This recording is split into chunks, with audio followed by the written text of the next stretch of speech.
të një luftë ose çfarëdo lloj tentimi.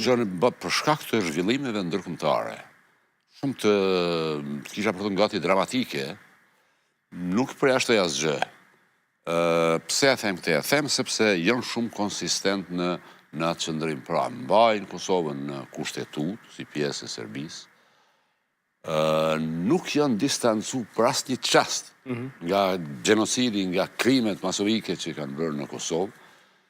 Dëgjon tani deklaratë të nivelit ministror, që hapur e thot që ajo praktikisht ka dërgu mesazh që në sens kjo është synimi i kësaj klase politike në Serbi. Keni një lëvizje studentore e cila gjithashtu nuk distancohet nga krimet që pavarësisht se protestojnë kundër establishmentit politik, ata prapë konsiderojnë Kosovën. Kundër establishmentit protestojnë, por nuk ka dalur një të thotë që Kosova është shteti i pavarur, të lirohemi nga kjo barë, të ecim drejt Bashkimit Evropian. Do thotë është atmosferë dhe në rrethana të tilla nuk duhet përjashtuar asgjë.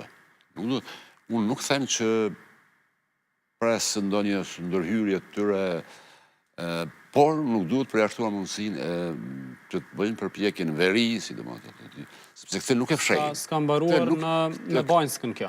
Absolutisht, unë mendoj që nuk ka përfunduar.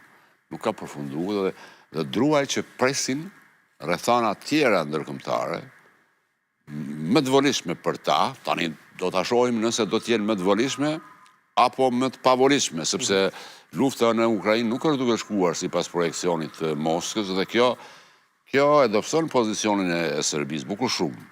Është evidente që atë luftë Rusia nuk do të mund ta fitojë. Tani sa do të zgjatet nuk e di, por ka një vetëdijshmëri perëndim në Evropë që të mbështetet Ukraina dhe të gjunjëzohet Rusia. Kjo është rrethana e pafavorshme për Serbinë. Por, po them, presin edhe lëvizje tjera. Presin,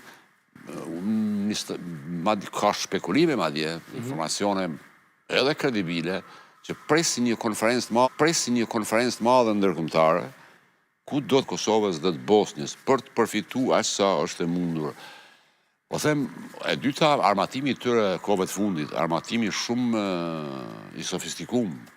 Kanë marrë armatime nga Kina, ju e dini, nga Franca. Aja shtrohet pyetja përse bletën ajo armatim.